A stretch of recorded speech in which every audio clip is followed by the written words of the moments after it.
여러분 안녕하십니까? 이어서 광주 MBC 5시 뉴스입니다.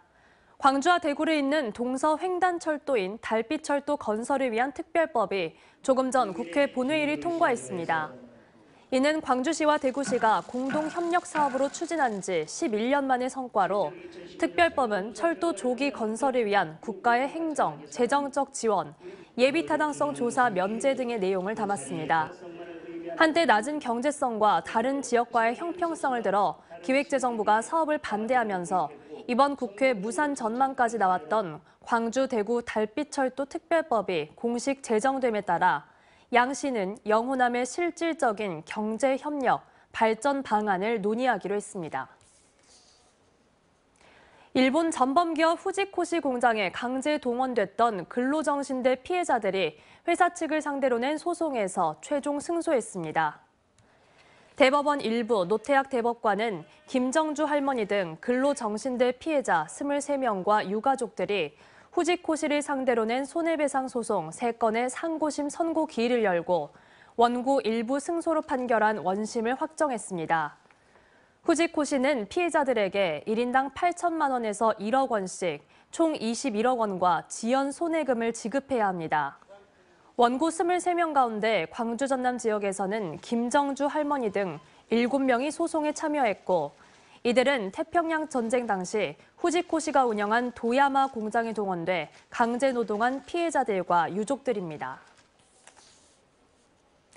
검경 브로커에게 뇌물을 받고 인사에 영향력을 행사한 혐의를 받고 있는 현직 치안감과 자신의 인사를 청탁한 혐의를 받고 있는 현직 경감이 영장실질심사에 출석했습니다.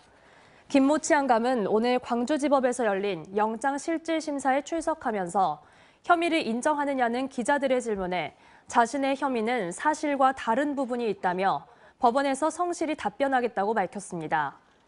김 치안감은 광주경찰청장으로 재직한 지난 2022년 검경 브로커 성모 씨에게 승진 인사에 대한 대가성 금품 1,000만 원을 받은 혐의를 받고 있고 박모 경감은 성 씨에게 현금 1,000만 원을 준 혐의를 받고 있습니다.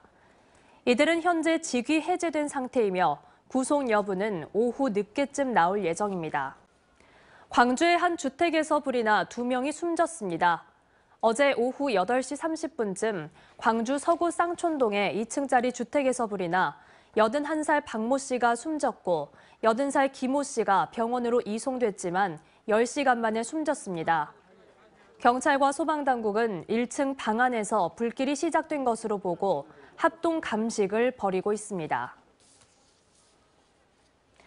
어제 오후 3시 반쯤 곡성군 인면의 콘크리트 골재 생산 공장에서 유압 기기를 점검하던 56살 이모 씨가 압력으로 튀어나온 기기 부품에 머리를 부딪혀 숨졌습니다.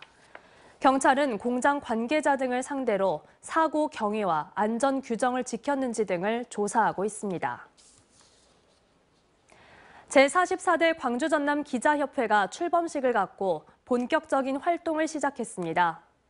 오늘 광주문화재단 별관에서 열린 출범식에서 류성호 협회장은 기자들의 효능감과 권익 증진을 목표로 일선 취재 현장의 어려움을 해결하는 협회가 되겠다고 말했습니다. 또 제43대 기협이 저널리즘의 공익적 가치를 강화하기 위해 했던 다양한 활동을 계승하고 협회원들의 지혜를 모아 다양한 사업을 펼쳐나가겠다고 설명했습니다. 광주시 교육청이 학교폭력 제로센터와 학교폭력 전담 조사관을 운영합니다. 오는 3월부터 운영되는 학교폭력 제로센터는 동서부 교육지원청에 설치돼 사안 처리와 피해 회복, 관계 개선과 법률 서비스 등을 통합 지원합니다. 이 센터에는 퇴직 교원과 경찰, 청소년 선도와 상담 활동 경력자 등으로 구성된 전담 조사관 50여 명이 배치돼 학교폭력 사안이 발생했을 때 피해와 가해 사실을 중립적으로 조사하게 됩니다. 전담 조사관들은 또 교사를 대신해 학교폭력 기구와 심의위원회 등에 조사 결과를 보고하는 역할도 수행합니다. 언제 어디서나 내 손 안의 뉴스. 광주 MBC 뉴스 유튜브 구독으로 함께하세요.